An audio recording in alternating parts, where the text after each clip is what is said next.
Que a graça e a paz do Senhor Jesus esteja sobre a sua vida e o seu coração nessa manhã. Um privilégio grande estar com vocês aqui. Essa é a Betânia, aqui um lugar de acolhimento, uma família simples, mas que está de portas abertas a todos vocês. Nós queremos dar as boas-vindas a todos, e que todos possam se sentir muito bem-vindos.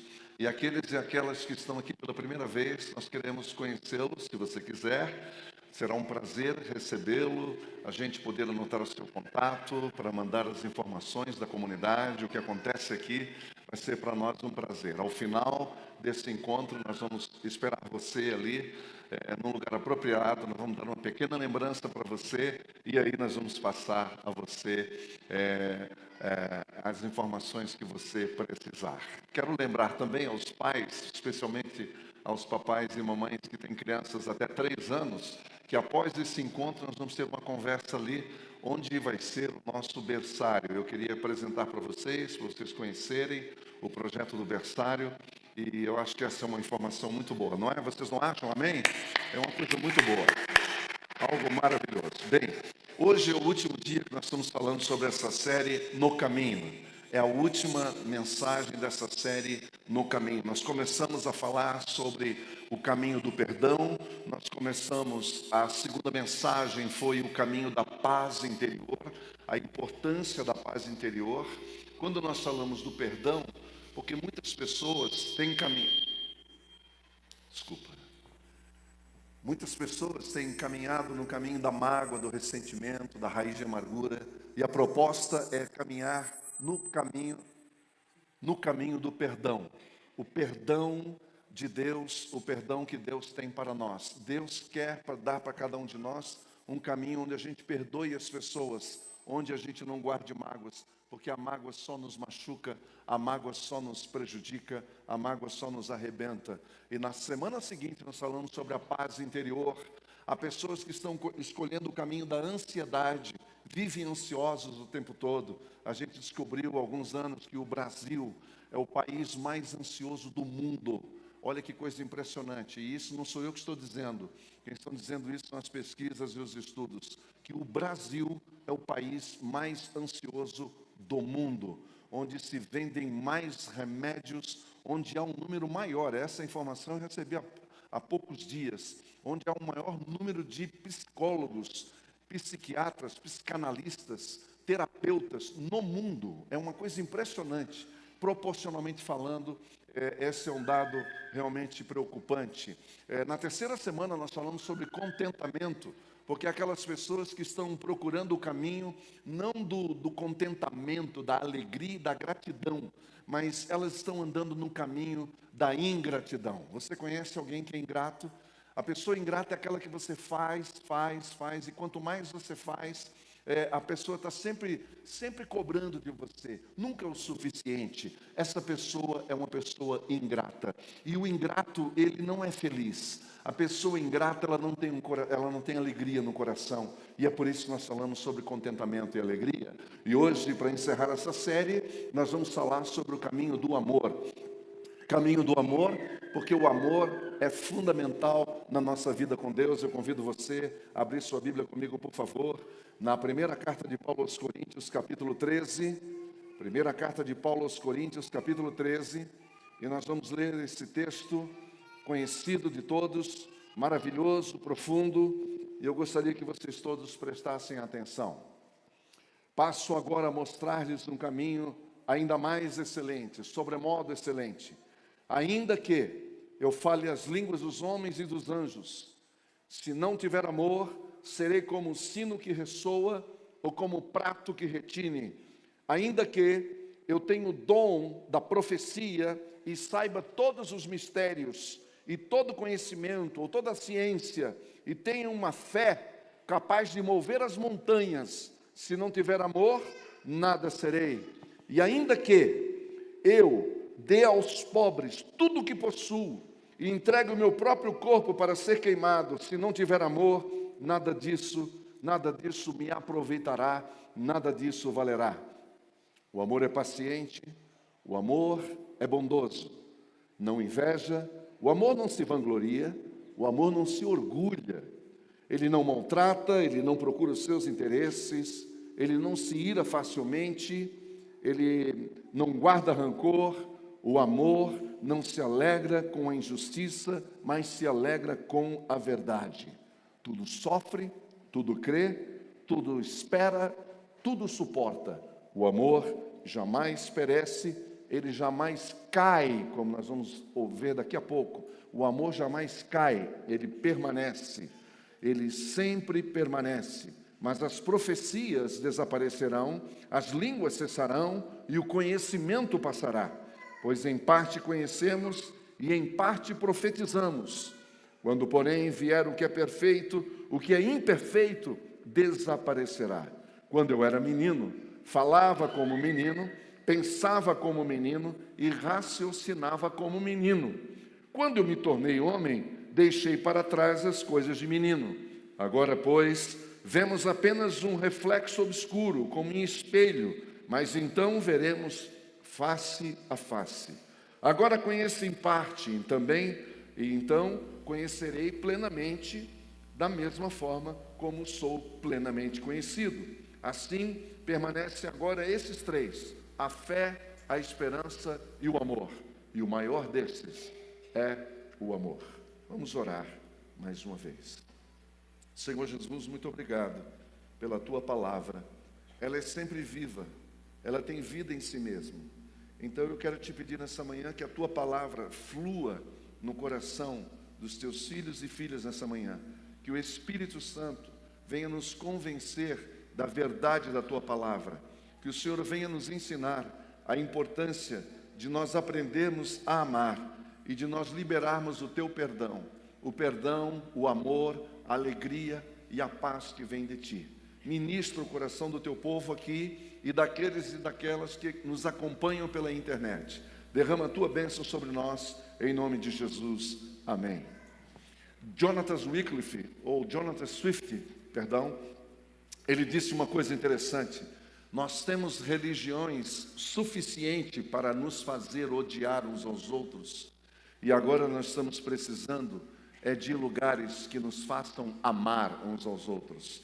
Se as religiões todas que existissem no mundo pudessem levar as pessoas a amar, esse mundo seria diferente. A prova é que a religião não promove o amor. O único que promove o amor é o Senhor, é o que nós vamos ver aqui. A principal marca, a principal evidência da maturidade cristã não é outra a não ser o amor. Amar a Deus, amar a si mesmo e amar ao próximo. Essa é a maior marca do Evangelho. A maior evidência do Evangelho é quando começa pelo processo correto estabelecido por Deus.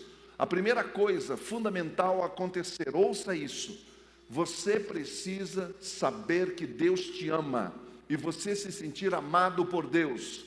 Há muitas pessoas que têm dificuldade de entender o amor de Deus por elas. Você jamais vai amar uma pessoa se você não perceber o quanto que Deus te ama, o quanto que você é amado por Deus. Se você não entender o quanto que você é amado por Deus, você jamais vai se amar a si mesmo, e muito menos amar o próximo. Por isso, a maior marca do Evangelho, a maior marca que Jesus veio trazer a esse mundo é o amor de Deus. O amor de Deus enchendo os nossos corações, enchendo as nossas vidas. E é sobre isso que nós estamos falando nesta manhã.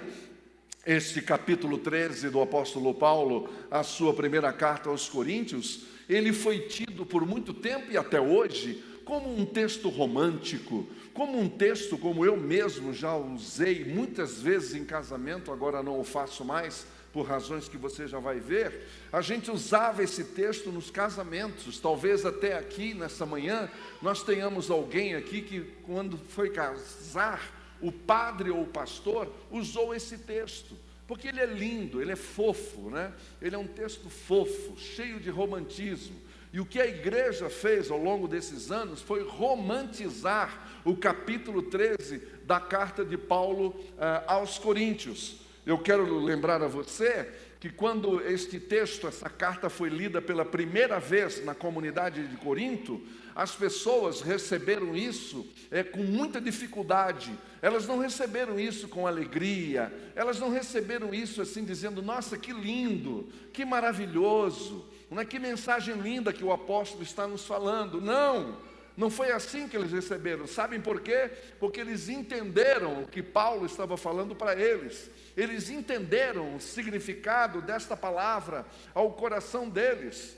Então, aquela comunidade, numa cidade cosmopolita, que tinha gente do mundo inteiro, porque era uma cidade litorânea, e onde há porto, todo mundo aqui que já morou em cidade portuária sabe do que eu estou dizendo. Em toda a cidade portuária tem gente do mundo inteiro, e assim era Corinto. Era uma cidade linda, cosmopolita, falava várias línguas. Ali tinha uma igreja viva, uma igreja cheia do Espírito, uma igreja cheia do poder de Deus, cheia de dons principalmente. E aí, o que aconteceu?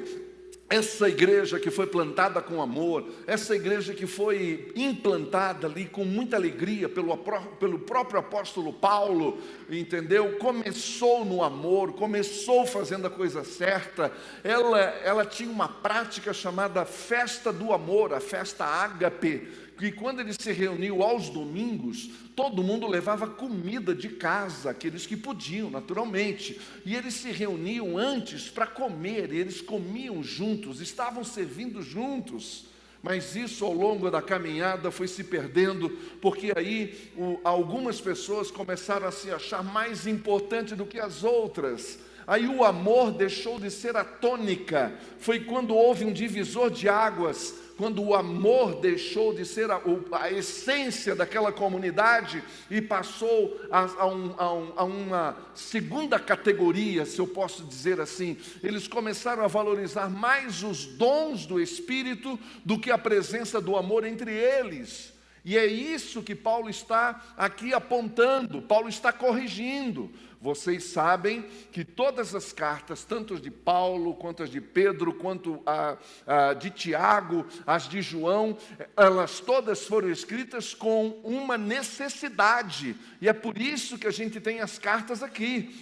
Eu sei que às vezes você diz assim: puxa, eu gosto de ler Salmos, eu gosto de ler Isaías. Eu sei, eu entendo isso, é gostoso mesmo, não é? Mas eu vou dizer uma coisa para você: para nós crescermos no Evangelho, você precisa conhecer os conteúdos das cartas, porque essas cartas foram escritas com uma finalidade específica de tratar o caráter e a vida cristã das pessoas. Preste atenção no que eu estou dizendo para você. Isso é fundamental para você crescer em Cristo. É fundamental para você entender o Evangelho, senão você só vai participar de um movimento religioso. E não é isso que Deus quer para nós e tem para nós. Ele tem algo muito mais profundo. Então, quando eu olho para esse texto, eu começo a observar os blocos. Por exemplo, o bloco de 1 a 3. Quando Paulo fala aqui do versículo 1 até o versículo 3, ele está falando sobre algo interessante, que foi assustador para aquelas pessoas. Pela primeira vez elas foram impactadas, porque essa igreja, ela tinha alguns dons que era evidente na vida dos crentes, mas esse pessoal que estava exercendo esses dons, eles começaram a se achar mais importante do que os outros. E aqui Paulo, dentre outros dons, ele cita alguns, como por exemplo, o dom das línguas. O dom das línguas e o dom do conhecimento, a palavra de conhecimento. Então as pessoas que tinham os dom de línguas, elas começaram a se achar mais importantes que as outras. Se eu falo em línguas, o outro não fala, e criou-se isso. Não sei se você já ouviu falar nessa história. Isso é muito atual, isso acontece ainda hoje. O que as pessoas não se percebem é que a glossolalia, ou glossolalia, como queira, ela está presente em todas as religiões. Em todas as religiões antigas, inclusive religiões de mistério, e religiões ainda hoje, como religiões de ascendência afro, de ascendência islâmica e de ascendência cristã europeia. E isso existe em todas as igrejas até hoje. O movimento das línguas estranhas. A gente conhece esse dom, não tem nenhuma dificuldade. Eu não tenho nenhuma dificuldade com esse dom. Agora, o que Paulo está alertando aqui é que as pessoas confundiram. Elas deixaram a essência de lado, que é o amor, para exercer os dons espirituais. E é por isso que ele é tão forte, ele é tão claro a dizer, ainda que eu fale a língua dos anjos, dos homens, se eu não tiver amor, eu serei como um prato que resine. Paulo está dizendo, olha, é como um sino, é como um prato oco. Paulo está se referindo aqui a uma palavra muito importante. As religiões dos templos de Hermes, de Apolo, da deusa Diana, para chamar os seus congregados, para chamar os seus filiados para a reunião, eles eram chamados à base de pratos de bronze, eram sinais que eram dados, isso era batido, era um barulho oco, era uma coisa oca, não era uma coisa divertida, não era algo atraente, mas era algo difícil, era uma coisa oca, e através daquele barulho as pessoas entravam nos seus templos para começar a praticar as suas religiões. Paulo está dizendo, é isso que acontece quando uma pessoa pensa que esse dom é fundamental. Ele está dizendo, não, ainda que eu fale a língua dos homens e dos anjos, mas se não tiver amor, eu serei como esse barulho oco, que não leva ninguém a lugar algum. E é interessante, porque Paulo, quando ele continua falando aqui, ele fala dessas coisas importantes, como por exemplo, agora ele vai dizer sobre o dom da profecia. A profecia, esse é um dom tão discutido hoje, na minha opinião pessoal. Quando se fala de palavra profética, nós temos que falar que é uma palavra da palavra de Deus, e não uma coisa inventada por um homem, por uma mulher. Pessoas deram a vida para trazer uma palavra profética. Quando você pega os profetas do Antigo Testamento e o último profeta do Antigo Testamento, que chama-se João Batista, você vê que eles deram a vida por essa mensagem.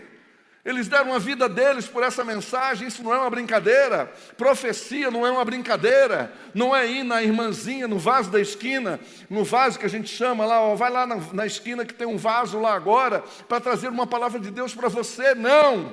Tudo que Deus tinha para falar, Ele já falou na sua palavra. O que Ele fala para nós hoje, de modo mais pessoal, mais específico, aí sim, vem através da palavra de conhecimento.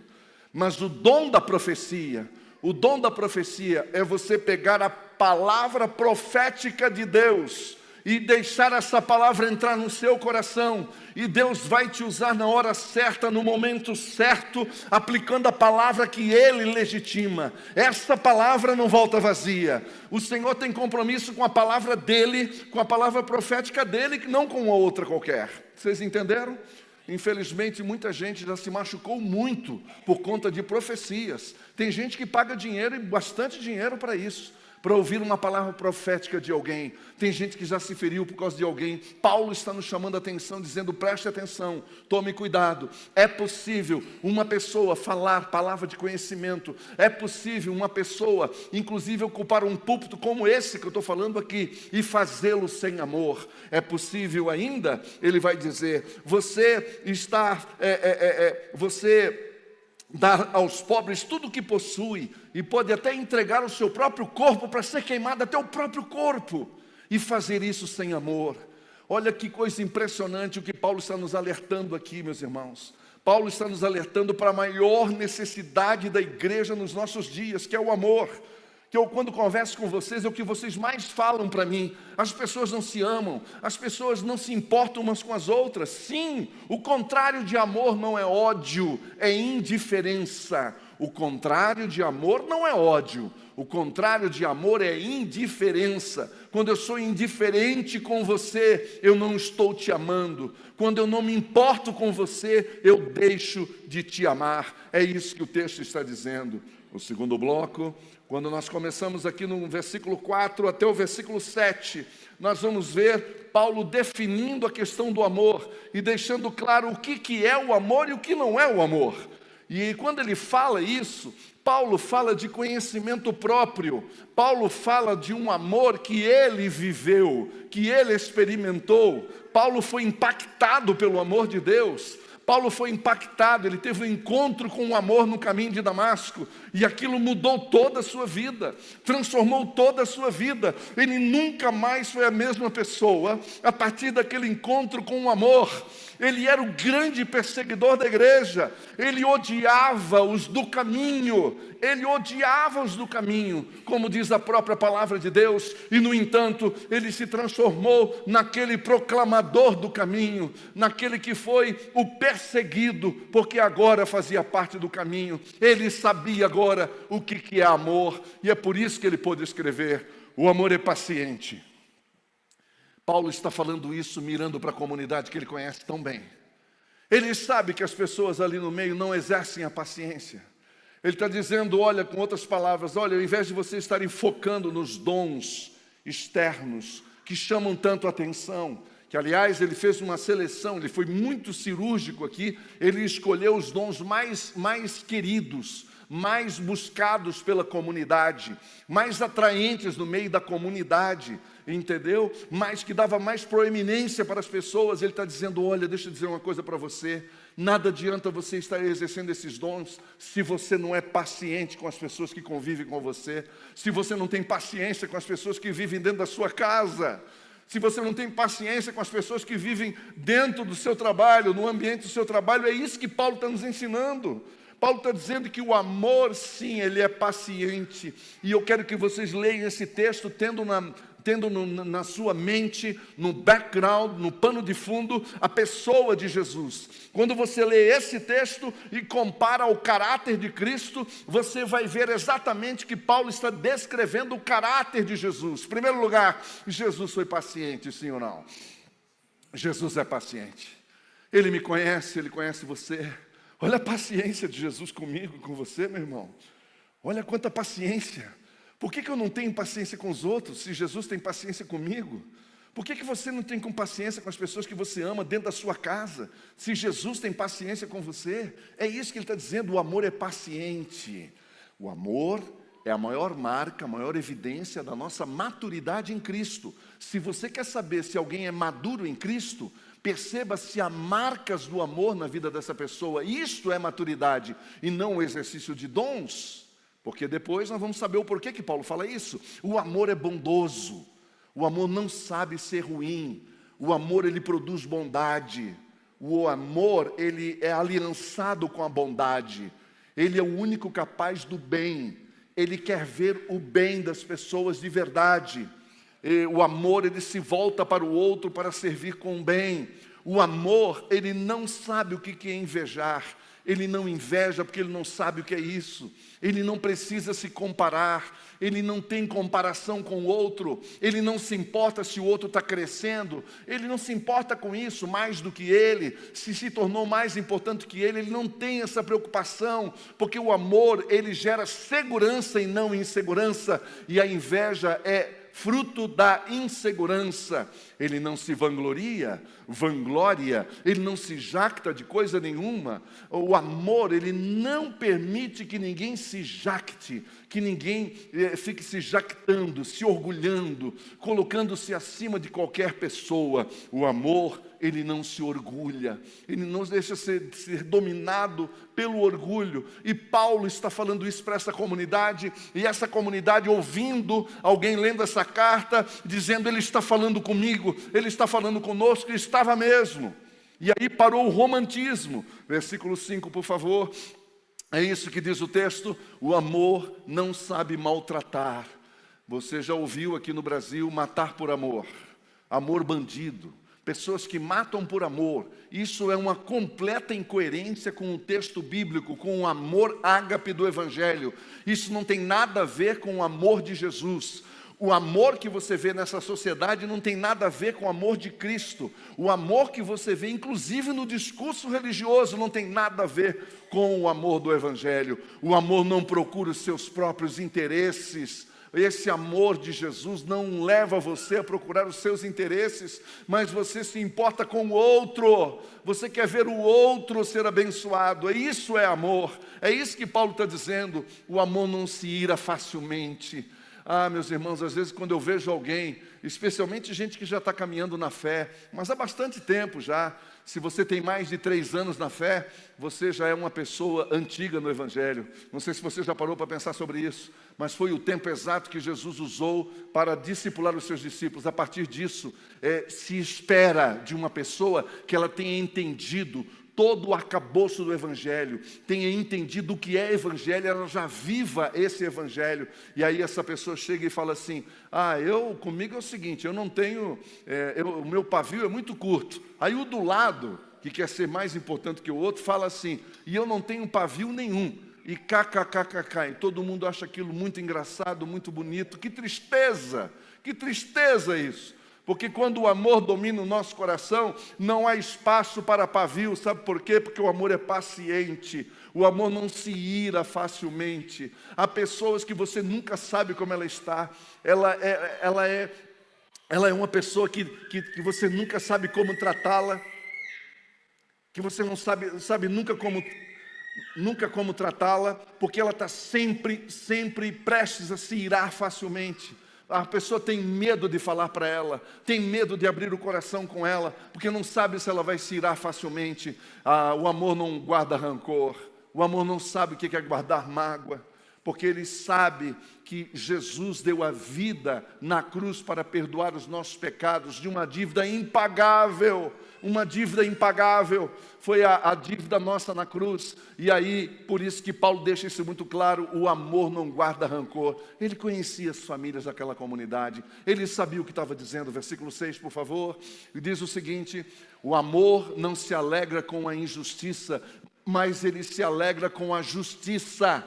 A palavra verdade e justiça são filhas do amor. Elas são filhas, são irmãs gêmeas. Onde está a verdade e a justiça? Onde há justiça, a verdade. Se a verdade não está ali, não haverá justiça. Não é possível haver justiça onde não há verdade, e é impossível haver verdade sem justiça. Então é importante nós lembrarmos disso. O amor não se alegra com a injustiça, o amor não é capaz de dizer bem feito. Não é capaz de dizer isso. O amor não é capaz de dizer para o outro, mas isso é bem feito. Ele não sabe falar isso. Ele não sabe falar isso. Olha o quanto que Jesus precisa mudar o nosso coração e a nossa vida. Versículo 7, aqui vem o divisor de águas. Aqui vem uma fala de Paulo que acaba com todo o romantismo desse texto, para quem ainda quer insistir em tornar esse texto romântico. É aqui que é um divisor de águas, é a partir daqui que a gente divide meninos e homens, meninas e mulheres. É exatamente aqui. No ditado brasileiro do interior do nosso Mato Grosso, a gente diria aí que a onça bebe água, não é verdade? Olha lá, tudo sofre, tudo crê, tudo espera e tudo suporta. O amor é isso. O amor vai numa radicalidade impressionante, muito mais do que você imagina. O amor de Cristo é radical, é radical. O amor de Cristo exige sacrifício. Deixa eu falar isso para você de novo. Os profetas deram as suas vidas pelas palavras proféticas que ouviram de Deus. E até um texto no Antigo Testamento que diz: se você vai trazer uma palavra profética e ela não se cumprir, essa pessoa ela é passível do quê? De morte capital. Está lá no Antigo Testamento. Não era brincadeira, ninguém brincava com profecia. Ninguém brincava com palavra profética. Você entendeu? Eu sei que tem às vezes alguns líderes que falam por aí, né? Eu sou um profeta de Deus, eu sou um João Batista dos tempos atuais. Eu falo, se você é João Batista, então prepare-se para morrer daqui a 6 meses. Ué, quanto tempo demorou o ministério de João Batista? Já fez as contas? 6 meses. O de Jesus foi 3 anos e 3 meses. Então, é sério o negócio. Aqui, todas as vezes que você quiser falar sobre o amor, você vai ter que andar no caminho da cruz. Sem cruz não há amor. Sem sacrifício não há amor. Tem que doer na carne. Tem que cortar na carne, senão não é amor. Senão é fácil, qualquer um consegue. Qualquer pessoa pode exercer esse amor, entre aspas. Esse amorzinho aí, que não passa de um discurso bonito, de um discurso politicamente correto. Agora, se você quer saber mesmo o que é amor, segundo o Evangelho, você tem que ler esse versículo e interiorizar isso. O amor tudo sofre, o amor tudo crê, ele tudo espera, ele tudo suporta. E o suporte aqui significa você se abaixar e colocar todo o peso sobre os seus ombros. Não foi isso que Jesus fez por mim e por você? Não foi isso que Jesus fez para carregar aquela cruz? Ele não teve que se abaixar para que a cruz estivesse sobre ele? Ele teve que se inclinar para que a cruz estivesse sobre ele, e ele levando ali toda a humanidade, o pecado de toda a humanidade em todos os tempos. Isto é amor. Isso é amor. Olha o peso disso. Olha a responsabilidade disso. Olha o que significa isso. Ninguém fica inteiro quando exerce o amor. Ninguém permanece o mesmo quando a gente exerce o amor. Isso vai transformar a nossa vida. E era isso que Paulo estava dizendo. Paulo está dizendo, que tal parar com esse show gospel aí na igreja de vocês? Que tal parar com esse show aí? Que tal parar com esse frenesi no meio de vocês aí? Que tal parar com essa igreja aí que só atrai e virou a igreja da moda aqui em Corinto? Será que vocês não perceberam que vocês deixaram de amar? É isso que Paulo está dizendo. E é por isso, para quem conhece aqui o Evangelho, e eu faço essa sugestão prática aqui, que você leia a segunda carta de Paulo. Se você ler a segunda carta de Paulo, você vai entender que eles receberam essa carta com muita dificuldade. Na verdade, eles ficaram irados com Paulo, não é? Porque a segunda carta de Paulo, o que é? A não ser uma defesa do seu apostolado, a não ser uma defesa do evangelho que ele faz. É o tempo todo, o tempo todo. A segunda carta de Paulo é uma evidência de que eles não receberam bem essa carta. A segunda carta de Paulo é a maior prova que nós temos de que esse discurso do capítulo 13 não é apenas um parêntese entre o capítulo 12 e o 14, não é apenas uma ponte, mas se trata de uma volta ao essencial. Paulo está dizendo, vocês estão fazendo muita coisa, é muito interessante o que vocês estão fazendo, mas eu vou dizer uma coisa para você, isso não serve para nada. Isso não vai servir para nada, porque o que serve mesmo é amar, e amar no sentido mais radical. Ser um cristão radical não é escrever Jesus numa camiseta e ir por aí. Ser radical em Cristo é tudo sofre, tudo crê, tudo espera e tudo suporta. E aí você vai dizer, é impossível. Eu falei, e você tem razão, é impossível. Para mim é impossível, para você é impossível. Porque sem Cristo nós não podemos fazer nada. É só com Ele que a gente consegue amar nesse nível. É nesse nível. Tudo sofre, tudo crê, tudo espera, tudo suporta e houve silêncio na comunidade. Ele falou, não, peraí, aí ficou sério demais. Eu não sei se eu estou disposto a pagar esse preço. Eu não sei se eu estou afim de pagar esse preço. Aí é sério demais. Quer dizer que eu vou ter que, então, sofrer? Quer dizer, então, que eu vou ter que crer nessa possibilidade de mudança, de transformação? Sim. Porque foi isso que Jesus fez por você. Entendeu? Quando todo o inferno, Satanás e todos os seus demônios acusaram você para a morte, Jesus interrompeu o processo no meio da sala do tribunal e disse, eu declaro justo, eu declaro justa. É este o olhar que Deus tem para nós. Só que teve que pagar um preço para que eu pudesse desfrutar dessa liberdade, e Jesus falou, eu pago o preço, e foi isso que ele fez. E agora ele espera que eu e você estejamos pagando esse preço também. É o mínimo, é o mínimo. É só para começar a conversa. O próximo bloco, a partir do versículo 8, o apóstolo Paulo diz, o amor nunca perece. A palavra no original aqui é nunca cai. Ele nunca vai cair, ele nunca vai sair de moda. Ele nunca vai deixar de ser importante e fundamental. É isso que Paulo está dizendo aqui. Versículo 8, por favor, está lá. E o amor, ele nunca perece, mas as profecias desaparecerão. Aí ele deixa claro. E eu quero dizer aqui, deixar claro para vocês, que Paulo aqui não está relegando a segundo plano, ele não está dizendo que não é importante, ele não está dizendo que não tem validade, não é nada disso. Ele só está dizendo o seguinte, tem data de validade sim. A data de validade sim. E sabe por quê? Porque dons espirituais são semelhantes a andaimes numa construção. Ninguém entra num prédio novo, já inaugurado, com andaimes no seu entorno. Isso não existe.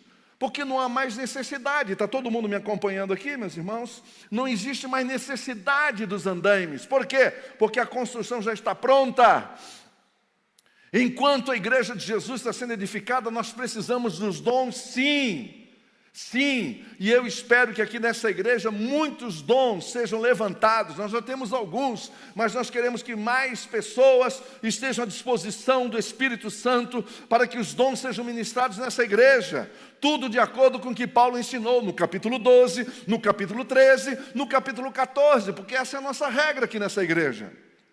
O nosso paradigma de ministração dos dons espirituais estão baseadas nas cartas de Paulo, no ensino de Paulo. Então está tudo lá, é só seguir e não tem nenhum problema. Não vai haver escândalo nenhum, vai haver vida, vai haver salvação, vai haver transformação. Agora, nós precisamos saber de uma coisa, que isso tem data de validade.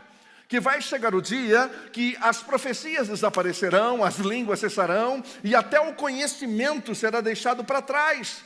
Porque vai chegar um dia que não vai haver mais necessidade, versículo 9, e não vai haver mais necessidade, porque em parte conhecemos e em parte profetizamos. Olha que interessante, Paulo está dizendo, deixa eu dizer uma coisa para vocês, vocês já me conhecem, sabem da minha carreira, isso Paulo dizendo para a comunidade, nas entrelinhas, mas eu quero dizer uma coisa para você, eu com toda a experiência que eu tenho, o que eu tenho vivido até aqui, eu posso dizer para vocês, há muita coisa que nós precisamos conhecer ainda. Há muita coisa para ser revelado ainda. É isso que Paulo está dizendo, pois em parte conhecemos e em parte profetizamos. Verso 10, por favor. E aí ele usa duas figuras interessantes. Né? Primeiro ele diz, quando porém vier o que é completo, o que é perfeito, né? O que é pleno, o que é íntegro, o que é total, o que é em parte será deixado para trás. É isso que ele está dizendo. Ele está se referindo, obviamente, à manifestação final de Cristo para buscar a sua igreja. Tema é esse que a nossa querida irmã missionária Edmé Williams vai abordar aqui na conferência em agosto. A noiva do Cordeiro, falar sobre isso. Essa noiva sendo preparada. Versículo 11, obrigado. Aí ele usa duas metáforas. Ele usa a metáfora do menino, o menino que, enquanto menino, ele agia como menino e fazia as coisas de menino. Mas aí um dia ele cresceu. E com esse crescimento, ele deixou as coisas de meninos para trás, da infância para trás. É claro, ele está falando de um crescimento natural, de uma maturidade natural. A criança, uma vez, dependente da mamãe, ela tem que ser amamentada, cuidada com carinho e com amor. Depois, aos poucos, ela vai começando, vai engatinhando, vai andando, vai falando, é uma coisa maravilhosa, vai crescer e um dia vai ser homem ou mulher. E aí atinge a sua maturidade. Então ele vai conhecendo, é uma caminhada, é um caminho, é isso que Paulo está dizendo. E aí ele diz que quando chegar nessa maturidade, que nós vamos chegar ainda, que não chegamos lá, e aí toda a infância vai poder ser deixada para trás, como a gente tem que deixar para trás. Vocês sabem, e aqui tem terapeutas aqui nessa manhã, vocês sabem que as pessoas que não trabalharam bem a sua infância têm problema até hoje. Tem ou não tem? Tem problemas até hoje. Você já viu um velho como eu, de 65 anos, querendo dar uma de adolescente? Mas está cheio. Você entendeu? Que não é adulto ainda, não se tornou maduro, está na infância ainda. É isso que Paulo está dizendo, espiritualmente falando. Agora veja a segunda imagem que ele usa é do espelho. Ele diz, olha, esse do espelho, agora vemos apenas um reflexo. Por que reflexo? Porque Paulo não está falando daquele espelho legal e carinho que você tem lá no seu banheiro, aquele espelho legal que mostra a imagem perfeita, não é verdade? Até mais perfeita do que a gente queria, não é mesmo? Se a gente pudesse dar uma camuflada, seria tão bom, né? Se a gente, cada vez que olhasse no espelho, viesse um colágeno sobre a nossa vida, já pensou que maravilhoso? Seria tremendo, não é? Esse é um espelho milagroso. Mas Paulo está se referindo ao espelho do seu tempo, da sua época, que nada mais era do que uma folha de bronze polida. Era isso. Era um pedaço de bronze polido. Você já viu bronze polido?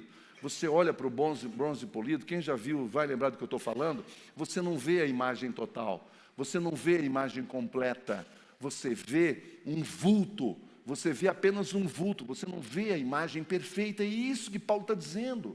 Agora nós vemos em parte, no reflexo, como no espelho, mas um dia veremos face a face, e hoje eu conheço em parte, é o apóstolo Paulo falando, eu conheço em parte, mas também conhecerei plenamente da mesma forma como também sou conhecido. Ele está falando do amor. O amor é que traz maturidade para nós. Você é imaturo quando você não tem o amor reinando no seu coração, e aí você fica imaturo, você fica uma criança dependente, porque não cresceu, você fica uma pessoa completamente dependente dos outros. Para frente, vamos para o final. Assim permanecem agora esses três: a fé, a esperança e o amor. Não quer dizer que a fé vai acabar, que a esperança vai acabar. Mesmo em estado de glória, a fé sempre vai estar lá, porque a fé honra a Deus e Deus honra a fé. A fé nunca vai acabar. Nós não precisaremos da fé na medida que precisamos hoje, porque daí nós vamos estar frente a frente. Aí será uma fé diferente, apenas para confirmar aquela grandeza maravilhosa, indescritível que nós vamos ter. E a esperança a mesma coisa. Essa esperança que agora foi concluída, foi concretizada, porque Jesus é a nossa esperança, mas Jesus é o nosso amor. Mas ele deixa claro, dizendo: o maior destes, porém, é o amor. Ele está dizendo, em outras palavras, comunidade querida, entendam uma coisa. Eu fico impressionado com os dons espirituais que estão atuando na comunidade, na vida de vocês. Ninguém nega isso. Mas deixa eu dizer uma coisa. Vocês estão correndo um grande perigo. O perigo que vocês estão correndo é de que você pode estar focando nos dons e esquecendo do fruto. E o mais importante é o fruto.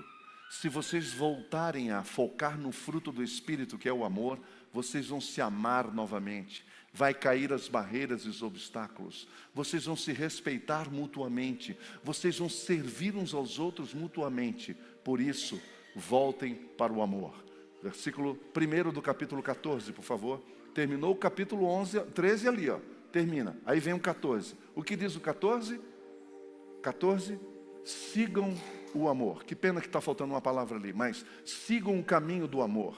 Sigam o caminho do amor, é isso que ele diz. A tradução é essa: sigam o caminho do amor. Não deixe de buscar os dons, mas sigam o caminho do amor. O amor é o pé no chão. O amor é a coisa sólida, concreta. O amor é o compromisso que nós temos uns com os outros. Algumas pessoas me perguntam: por que aquela pessoa ainda está cheia de dons, se está saindo na imprensa escândalos financeiros ligados àquela denominação, escândalos sexuais, problemas de toda ordem, e ele continua falando do jeito que fala, pregando do jeito que prega, e ainda uma multidão segue? É porque Deus nunca tira o seu dom, que uma vez que ele deu, ele nunca tira. Entendeu?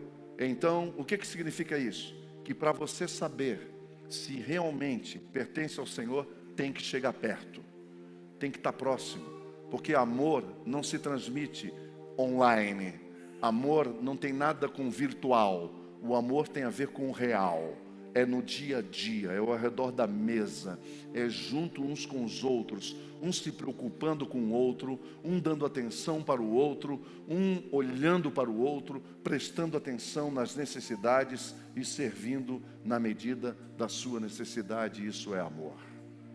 Sigam o caminho do amor.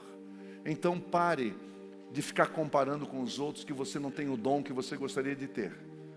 Pare de se achar menor por causa disso ou daquilo. Apenas pense uma coisa: eu estou amando com o amor de Jesus?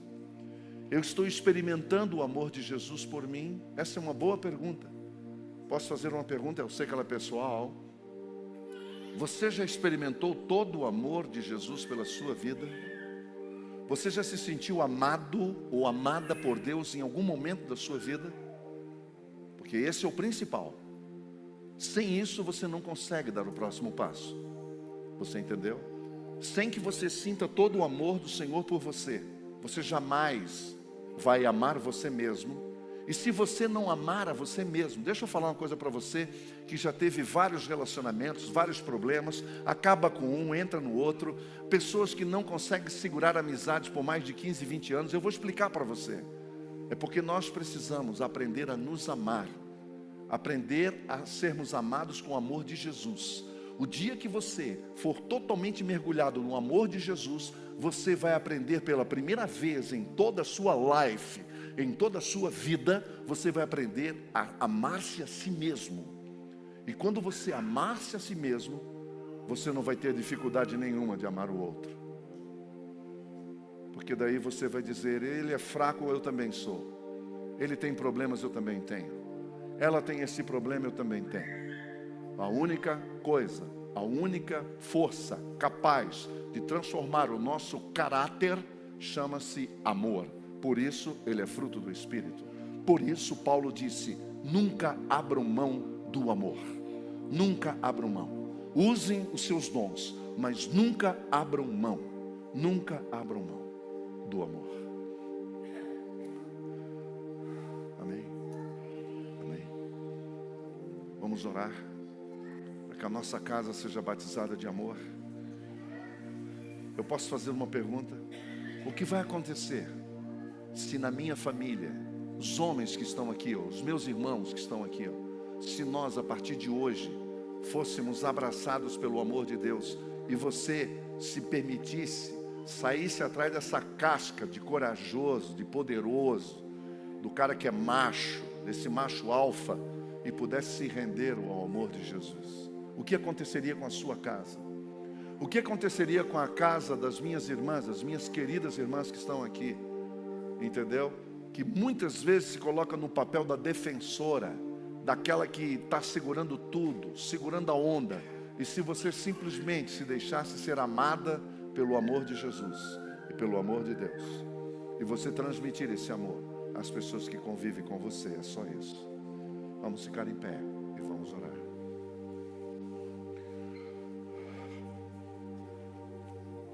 Se você está perto da sua esposa, segure na mão dela. Você está com seu filho, com a sua filha, segure na mão. Se tem uma pessoa que está ao seu lado, que não é seu parente, mas é como se fosse, é seu irmão, sua irmã em Cristo, se você tiver a liberdade de segurar na mão dela, segure. E agora nós vamos orar. Senhor Deus e Pai, Tu és a fonte de todo o amor. Fora de Ti não há amor. Fora de Ti, Jesus, não existe amor. Existe romancismo, existe ilusão, mas amor só em Ti. Que o Senhor pagou pelo amor, pagou com a própria vida, para que nós conhecêssemos o amor. Por isso o amor no Senhor não é teórico, não é uma teoria, é uma verdade. Nós queremos Te pedir nessa manhã, batiza-nos nesse amor. Batiza-nos nesse amor. Vamos pedir um batismo de amor sobre nós. Vamos pedir um batismo de amor na nossa família, na nossa casa, para parar com as discussões, para parar com as disputas, para parar com as brigas, com as divisões. Traga amor, Senhor, amor. Batiza-nos no Teu amor. Coloca-nos no caminho do amor. No caminho do amor. Vai gerando em nós esse amor verdadeiro, esse amor genuíno. Vai tirando de nós toda a indiferença, todo orgulho, toda arrogância que me impede de amar como eu devo amar. Abençoa todos os homens que estão aqui nessa manhã, jovens, adolescentes, homens, senhores. Abençoa a vida de todos nós os homens. Nós precisamos desse amor. Quebra a nossa barreira, quebra o nosso orgulho, quebra a nossa arrogância e ajuda-nos a nos sentirmos amados por Ti. Mesmo que o nosso pai terreno nunca tenha nos amado, mesmo que nós nunca tenhamos recebido o amor do nosso pai da terra, mesmo que nunca sentimos amor de ninguém para conosco, nem dos filhos, mas o Senhor nos ama. E isso é o que importa. E eu quero receber esse amor. Você também? Eu quero receber esse amor. Eu recebo esse amor. Eu recebo esse amor na minha vida. Eu recebo esse amor na minha vida. E agora, Senhor, abençoa as minhas irmãs. As minhas irmãs. Aqui estão meninas, moças, senhoras. Pai, eu peço a Tua bênção sobre todas essas mulheres maravilhosas. E peço que o Senhor revele o seu amor para com elas, ainda que elas nunca tenham recebido uma palavra de amor dos seus progenitores. Ainda que nunca a mamãe dela falou que a amava, nunca que o papai dela nunca disse: eu te amo, filhinha. Que nessa manhã ela possa ouvir a tua voz dizendo: eu te amo, minha filha, e eu dei a minha vida por ti. A minha vida, a vida do meu amado filho na cruz por ti, para provar para você que eu te amei primeiro. Que eu te amei primeiro. E que você não tem que fazer nada, apenas receber esse amor. Que você não tem que fazer nada para desfrutar, apenas receber esse amor pela fé. E é isso que Jesus quer nessa manhã, que a gente não faça nada, apenas receba esse amor pela fé. Pela fé. Pela fé. Derrama, Pai. Derrama desse amor sobre essa comunidade. A nossa comunidade carece de amor. A Betânia carece do teu amor. A Betânia carece de um batismo no Espírito de amor. De amor. Espírito Santo, batiza essa igreja no amor. Mergulha essa igreja, satura essa igreja com amor. Com amor. Nós queremos acolher essa cidade, mas não há como acolher essa cidade sem amor. Então dá-nos o teu amor. Ensina-nos a amar com teu amor. Ensina-nos a praticar o teu amor. Para a tua glória, em nome do Pai, do Filho e do Espírito Santo.